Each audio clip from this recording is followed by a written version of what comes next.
Now, as promised, we've got some expert analysis on China's new leadership and the challenges it is facing. Joining me now is James Corbett, an editor of the alternative news portal Corbett Report. Thank you very much for joining us. Firstly, if I could ask you that the country's economy is slowing after what is called China's economic miracle, isn't it? Will the new generation of politicians manage, do you think, to get it back to the speed that it was?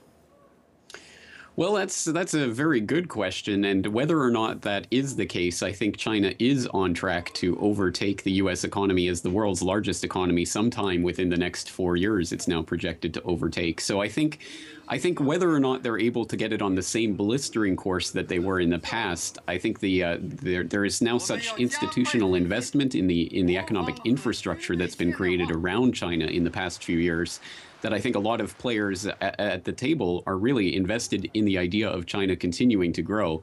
And we see this now with people scrutinizing the latest manufacturing data out of China very closely. And if it was true in years past that if the U.S. sneezed, the rest of the world caught a cold, I think it's now becoming true in the Chinese situation. So I think there's going to be, even if China is not able to maintain its blistering pace of growth, it is still going to continue to grow because there's a lot of investment simply hinging on that idea. Now, let's just talk about the military, because despite the current slowdown, it has increased military spending by a double-digit amount, hasn't it? So do you think it's trying to assert itself militarily? There's no question that there's been a very concerted effort to build up the Chinese military and naval capacity in the past few years, and we've been seeing that playing out and being utilized more in the East China Sea and the South China Sea. I think that that's almost guaranteed to continue, and we're seeing, for example, the deployment of new drones, new aircraft carrier, lots of new technology that they have are developing right now that is certainly not at any point, at this point, certainly not a rival to American military dominance in the region.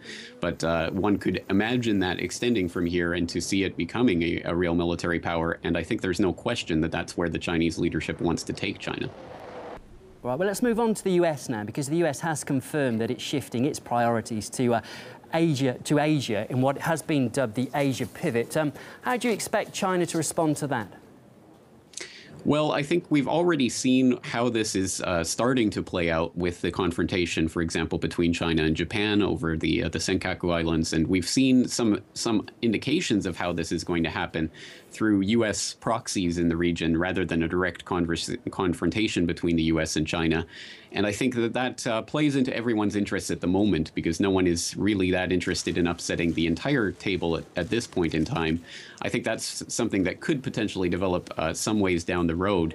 And I think that's what China has their eye on at the moment, and that's why they're steadily and quietly just continuing to build up their military forces. But again, I think there's a lot of economic and financial interest that's been invested in this, in the relations between China and the U.S. and China and Europe. So to whatever extent that there may be military tension between the two powers, I don't think it's in either of their interests at this point to actually start a confrontation. Well, China is taking a tough stance, isn't it, on territorial disputes at the moment with Japan and the Philippines. So is this a direct response to US military build-up in the region, do you think? I think it has to be seen as just part of, not necessarily a response and not necessarily a provocation, but just part of what happens when we have these big actors that are increasingly becoming bigger, that are in this close proximity. So I think that there's going to be a lot of quote-unquote solutions being offered by things like the International Crisis Group that wants to see an expanded ASEAN, which of course is just going to be a type of U.S. bulwark against Chinese hegemony in the region, versus China, which is going to continue to seek its right to assert itself in the South China Sea and the East China Sea.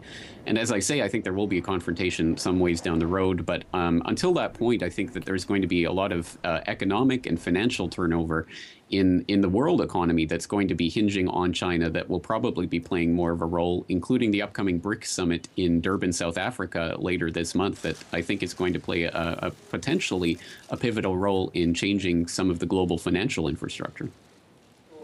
James, thank you for your thoughts. We do have to leave it there. That is James Corbett, editor of the Corbett Report.